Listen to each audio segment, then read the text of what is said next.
আরে আরে কি হচ্ছেটা কি? আশেপাশের লোকজন তো দেখে ফেলবে, তখন সমস্যা হবে। আরে ছাড়ো না, এইভাবে কি এসে চোখ ধরে? আরে কি হলো, ছাড়ো। আরে ছাড়ো না। তুমি? আরে তুমি কখন আসলা?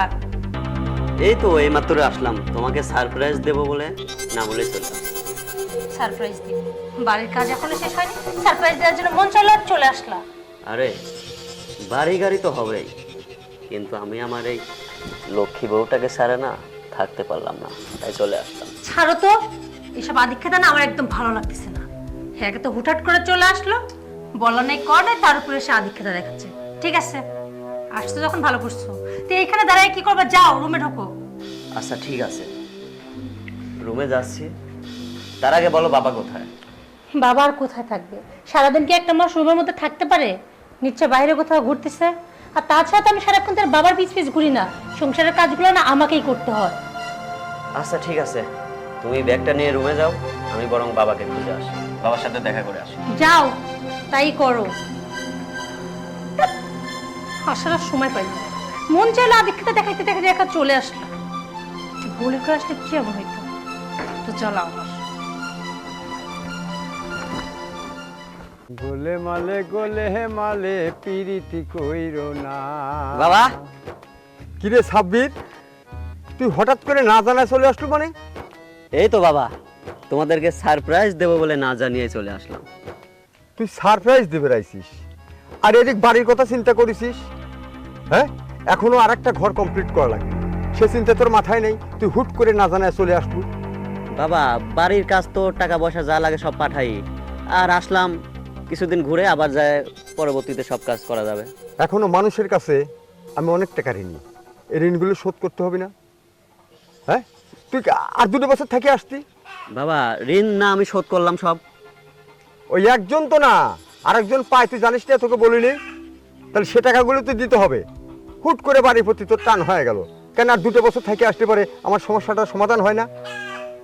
বাবা, আমি আসলাম বাড়িতে, ভাবলাম তোমরা খুশি হবা, কিন্তু আসার পর থেকে তোমার মনে হচ্ছে আরো আমাকে দেখে মুড অফ হয়ে গেল। খুশি হতাম যদি মাথার উপরে ধার দেনা না থাকতো, তাহলে খুশি হতে পারতাম। যেহেতু দিনায় জর্জরিত, এই মুহূর্তে তোমার আসা মোটেও ঠিক করো নেই বাবা। ঠিক আছে বাবা, তাহলে তুমি থাকো, আমি একটু বন্ধু বান্ধবের সাথে আড্ডা দিই। শোন, আসছিস যখন, আম পাকা লাগছে, আমি দেখতেছি কোন কোন গাছে পাকা লাগছে। আম পাকা লেগে গেছে, একটা সপ্তাহ আমটাম খেয়ে কাজে চলে যা। ঠিক আছে বাবা, থাকো, আমি একটু বন্ধুদের সাথে দেখা করে আসি।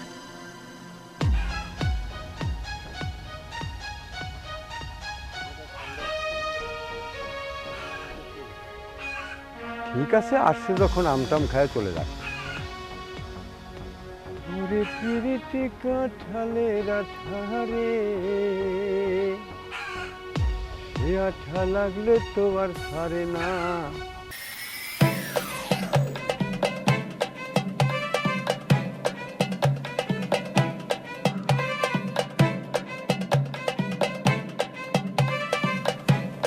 কিরে বন্ধু তুই? হ্যাঁ বন্ধু, আমি এতদিন পর। আরে এসে তোর সাথে দেখা করতে আসলাম। যাক, ভালো হয়েছে। তা তুই কি করতেছিস এনে? আরে বাড়িতে আসলাম, তারপরে বাবার সাথে দেখা করে তোর সাথে দেখা করতে আসলাম। তা তোর বউ কি করতেছে? বউ তো দেখলাম বাড়িতে কাজ করতেছে।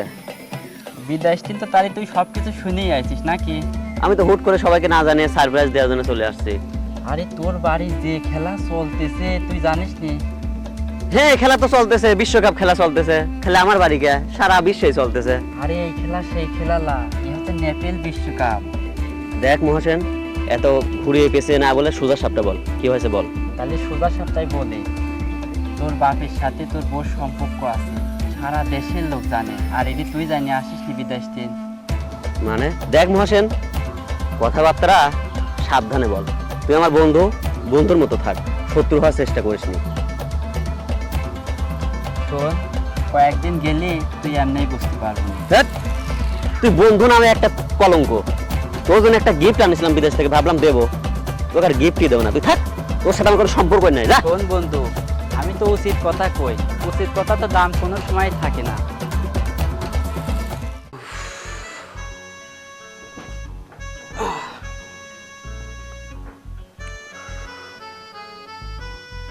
করছো? চোখ নেই তোমার সঙ্গে, দেখতে পাও না? ফোনটা এখন রাখো, এতদিন পরে আসলাম, আমার সাথে গল্প না করে তুমি ফোন নিয়ে পড়ে আসো। আমাকে তো কোনো টাইমই দিচ্ছ না। বুঝলাম না, তোমাকে আবার নতুন করে টাইম দেওয়ার কি আছে? বুঝলাম না, আমি আসছি, তুমি একটু ভালো করে আমার সাথে কথাও বলতেছো না, মনে হচ্ছে সারাক্ষণ মুড অফ। আমি বলতেছি না, পাড়ার মানুষের সাথে তোমার সঙ্গে কথা বলতেছে, তাই না? আমি কি পাড়ার মানুষের কথাবার্তা কানে নেই? আমি কি সেটা বলেছি?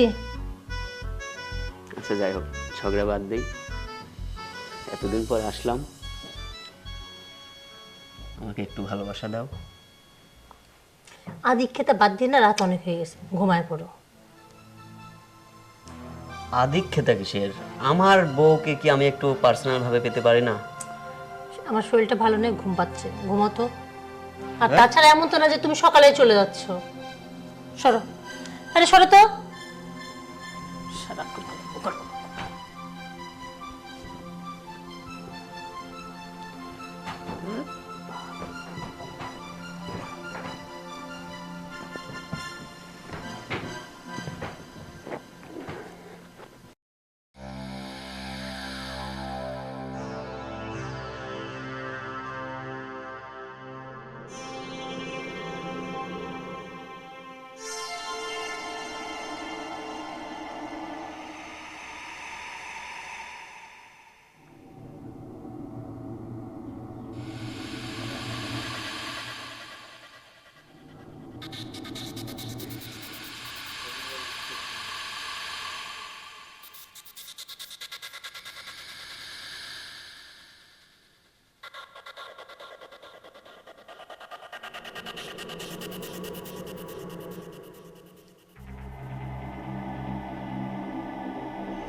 আরে আসছি, দাঁড়াও। কি শুরু করছো বলো তো? আরে বাবা, তোমার ছেলে রুমে আছে আর তুমি এই মুহূর্তে আমার ডেকে নিয়ে আসলা? ও ঘুমাচ্ছে, ঘুমা, কিন্তু আস্তে কথা বলো।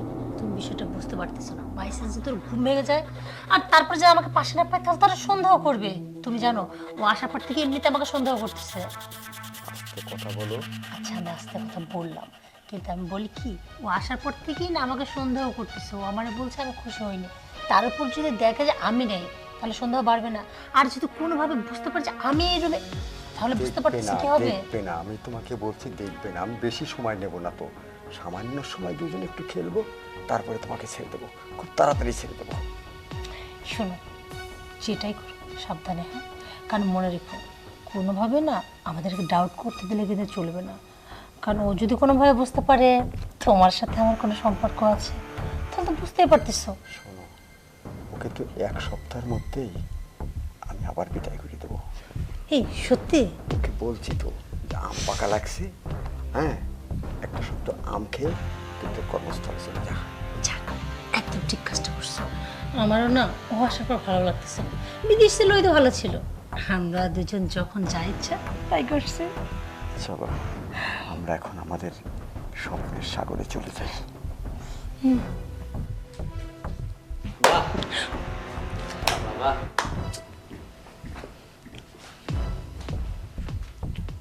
তুমি কেন আমি অবাক হলাম? আমি এসে তোমাদের এই রঙ্গলীলা দেখে ফেললাম। না না না, তা তা না। আসলে হয়েছে কি, তুমি আইসে ভালোই হয়েছে। আরে তুমি তো ঘুমাইছিলা, তাই আমি আর কষ্ট করে তোমাকে ডাকিনি। জানো তো, বাবার না শরীরটা খারাপ, প্রচন্ড নাকি মাথা যন্ত্রণা। দেখলাম ঘুম পাড়তে পারতেছে না, শুধু পায়চারি করতেছে। চুপ করো, তোমার মতো চরিত্রহীন মেয়ের মুখে এ কথা মানায় না। আর বাবা, আমি তোমাকে অন্ধের মতো বিশ্বাস করেছিলাম। তোমার ভরসা আমি আমার স্ত্রীকে এই বাড়িতে রেখে গেছি। তুমি জানো বিদেশে আমি কত কষ্ট করি, মাথার ঘাম পায়ে ফেলে আমি তোমাদের জন্য পরিশ্রম করে বাড়ি গাড়ি সবকিছু করেছি, আর তোমরা আমার বিশ্বাসের এই দাম দিলা? আমার বন্ধু বান্ধবের মুখে আমি তোমাদের এই কুকীর্তির কথা শুনেছি, কিন্তু আমি বিশ্বাস করেছিলাম না যে আমার বাবা এটা করতে পারে না। কিন্তু বাবা, তোমাকে না আমার এখন নিজের বাবা বলতে ঘৃণা হচ্ছে। আর সুসনা, তোমার মতো দুশ্চরিত্রের মেয়ের সাথে আমি আর সংসার করব না। কিসের অভাব দিয়েছি তোমাদের আমি? বাড়ি গাড়ি গয়না টাকা পয়সা যখন যেটা চেয়েছো সেটা দিয়েছি। আমি তোমাদের এই বাড়িতে আমার পক্ষে আর থাকা সম্ভব না। বাবা, তুমি সুসনের কাছে জিজ্ঞাসা করো। আমি যখন বিদেশ থেকে প্রথম কল করি, সর্বপ্রথম তোমার কথা জিজ্ঞাসা করছি যে আমার বাবার শরীর কেমন আছে, ঠিক মতো ওষুধ পাতি যখন যা লাগে আমাকে জানাও, আমি টাকা পয়সা পাঠিয়ে দিছি। আর তোমরা দুজনে মিলে আমার বিশ্বাসের এই দাম দিলা।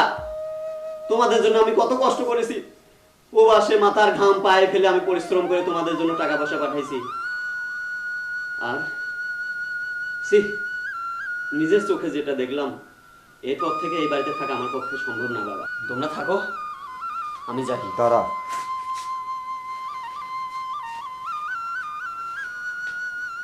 আসলে তোর সঙ্গে কিভাবে কথা বলবো আমি বুঝেই উঠতে পারছি না। আমি মারাত্মকভাবে ভুল করেছি। আমার বোঝা উচিত ছিল আমার ছেলেটা বিদেশ থাকে, আমাদের জন্যই তো কষ্ট করে, তাকে অনেক চিন্তা ভাবনা করে চলতে হয়। কোনো সময় তোরা খাচ্ছিস, কোনো সময় না খেয়ে থাকছিস। অনেক প্রবাসীর না মুখে আমি এই কথাগুলো শুনেছি। ডিউটির থেকে এসে আর রান্না করাটাও তাদের ধৈর্যে কুলায় না, না খেয়ে অনেক সময় শুয়ে থাকে, আবার ভোরে না খেয়ে ডিউটিতে চলে যায়। এগুলো তো আমাদের জন্যই করেছিস, আমাদের জন্য কষ্ট করেছিস। এই জিনিসটা না আমার মাথায় আসেনি বাবা। বিশ্বাস কর, ওই যে একটা কথা আছে না, আগুন আর শুকনো খড় এক জায়গাটা রাখতে নেই, থাকলে নাকি আগুন ধরে যায়। এই বাড়িতে, এত বড় একটা বাড়িতে আমি আর সূচনা দুজন থাকতাম। থাকতে থাকতে না এক সময় কিভাবে আমরা দুজন জড়িয়ে গেলাম আমি ভাবতেও পারিনি। কিন্তু এটা যে অন্যায়, এটা যে আমি মারাত্মকভাবে একটা পাপের কাজ করছি, এই চিন্তাটাও আমি তখন করিনি। আমি খুব ভুল করেছি, তোর মনে কষ্ট দিয়েছি বাবা। আর একটা ছেলে যখন নিজে বিদেশে কষ্ট করার পরে বাড়িতে এসে দেখে তার ওয়াইফ আর একজনের সঙ্গে পরকীয়া লিপ্ত, তার যে কত কষ্ট হয়, তার যে কত বেদনা, এটা যার হয়েছে একমাত্র সেই জানে। আমি উপলব্ধি করতে পারছি। তুই কোন দুঃখে এই কথাগুলো বলিস নি বাবা। আসলে সূচনার কোনো দোষ নেই। আমি একটা বড় ভাবিনি যে আমি ওর শ্বশুর, আমি কিভাবে ওর কাছে যাই। আমার না অতিরিক্ত লোভে পড়েছিলাম রে বাবা। তুই যদি আমাদের ছেড়ে চলে যাস তাহলে আমি এই শেষ বয়সে কাকে নিয়ে থাকবো? আমার মরার পরে আমার মুখে এক ফোঁটা মাটি দেওয়ার তো মানুষ থাকবে না। তুই তো আমার সব, তুই আমার আশা ভরসা। আমি না একটা ভুল করে ফেলেছি, তাই বলে তুই রাগ করে আমাদেরকে ছেড়ে চলে যাবি? সূচনা না ভুল করেছে। আমি বলি কি, আর জীবনে আমার এই ধরনের কাজ হবে না। তুই আমাকে ক্ষমা করে দে। হ্যাঁ সাব্বির, বাবা ঠিকই বলছে। জানেন তো বাবা, কথায় আছে না, পাপ কখনো বাপকেও ছাড়ে না, ধরা একদিন পড়তেই হবে। দেখলেন তো, সে আমরা ঠিকই ধরা পড়ে গেলাম। আর ধরা না পড়ার জন্য আমরা দুজন মিলে কত না চেষ্টা করলাম, কিন্তু কোনো কি লাভ হলো? হলো না। কারণ আমরা যেটা করছি, সত্যি এর চেয়ে মস্ত পাপ হয় কিনা জানি না। জানো তো সাব্বির, বিয়ের পর আমি তোমাকে বলেছিলাম সবে আমাদের বিয়ে হলো, এখনই তোমার বাইরে যাওয়ার দরকার নেই। কিন্তু তুমি আমার কোনো কথা শোনো। তুমি চেয়েছিলে শুধু অর্থ, টাকা, কিন্তু একটা বড় কি কখনো ভেবে দেখছো একটা মেয়ে কি শুধু টাকাই চায়? আরে বাবা, আমার তো ইচ্ছা ছিল আমি তোমার সাথে অনেক সময় কাটাবো, আমরা ডাল ভাত খেয়ে সুখে থাকবো। কিন্তু না, তুমি দিনের পর দিন টাকার পিছনে ছুটছো, আর আমাকে রেখে গেছিল তোমার বাবার কাছে। প্রথমে বিশ্বাস করো, এরকম একটা সম্পর্কে জড়াবে সেটা আমিও কল্পনা করিনি বা আমি চাইনি। কিন্তু সময়, পরিস্থিতি, পরিবেশ কখন যে আস্তে আস্তে জড়াই গেলাম বুঝতে পারলাম না। আর মানুষ যখন কোনো পাপে লিপ্ত থাকে তখন না মানুষের মধ্যে কোনো হিতাহিত জ্ঞান থাকে না, মানুষ বুঝতে পারে না কোনটা ঠিক কোনটা ভুল। তখন মনে হয় এটাই ঠিক। তাই আমাদের কাছেও না মনে হয়েছে যা করতেছে ঠিকই করতেছি। তুমি যখন বিদেশ থেকে আসলা আমি তোমাকে প্রথমে দেখে অবাক হয়ে যাই। যখন তুমি আমার চোখ ধরছিলাম আমি ভাবছিলাম যে বাবা ধরছে, কিন্তু পরে তোমাকে দেখার পর আমার খুব বিরক্ত লাগতেছিল। আমার কাছে মনে হচ্ছিল তুমি কেন আসলা, মাঝখানে তুমি যেন একটা বোঝা। তুমি না থাকলে তো আমরা ভালো ছিল। আর যেহেতু আমরা এক বাড়িতে থাকতাম তাই কেউ না আমাদেরকে সন্দেহ করতো না। সবাই ভাবতো বৌমা শ্বশুর এদের সম্পর্ক খুব গভীর ভালো, তাই হয়তো এরকম ব্যবহার করে। কিন্তু কেউ কখনো বুঝতেই পারেনি আমরা দুজন পরকীয়ায় লিপ্ত হয়ে গেছি। তবে সত্যি তোমার কাছে না ক্ষমা চাওয়ার মুখ আমার নেই। আমি যা করছি পাপ করছি। তবুও তোমাকে লাস্টবারের মতো একটা রিকোয়েস্ট করব, যদি পারো আমাকে একটা সুযোগ দাও। বিশ্বাস করো আমি এই পাপ থেকে বের হয়ে আসতে চাই, তোমার সাথে আবার সংসার করতে চাই। লাস্টবারের মতো তোমার কাছে একটা সুযোগ চাই, তোমার সাথে আবার নতুন করে সংসার করতে চাই। সুযোগ? তোমরা যে পাপ করছো সেই পাপের কোনো ক্ষমা হয় না, আর আমি তোমাদেরকে কোনো সুযোগও দিতে পারবো না। তোমরা কেন, এই এলাকার বা দূরের কেউ হলে আমি ক্ষমা করতে পারতাম, কিন্তু সম্পর্কটা করেছে আমার বাবার সাথে। যে বাবা তার ছেলের বউয়ের সাথে পরকীয়া লিপ্ত হতে পারে সে বাড়িতে থাকা আমার পক্ষে সম্ভব না। তোমরা সুখে সংসার করো, তোমাদের এই সুখের সংসারে আমি আর বাধা হয়ে থাকতে চাই না। বাবা, তুমি তোমার ভালোবাসার মানুষকে নিয়ে সুখে থাকো, শান্তিতে থাকো। আমি চলে যাচ্ছি তোমাদের। সাব্বির, সাব্বির। সাব্বির শোনো, এইটা আমরা কি করলাম? সত্যিই তো ও যে কথাগুলো বলে গেল একটা তো ফেলানোর মতো না। আমি কিভাবে পারলাম তার বাবার সাথে একটা সম্পর্ক গড়ে তুলতে? সত্যিই তো ওর জায়গা হলে কি আমার পক্ষে মেনে নেওয়া সম্ভব হতো? না না, আমি পাপী, আমি পাপ করছি। আর চাই হোক আমার বেঁচে থাকার কোনো অধিকার নেই, কোনো অধিকার নেই।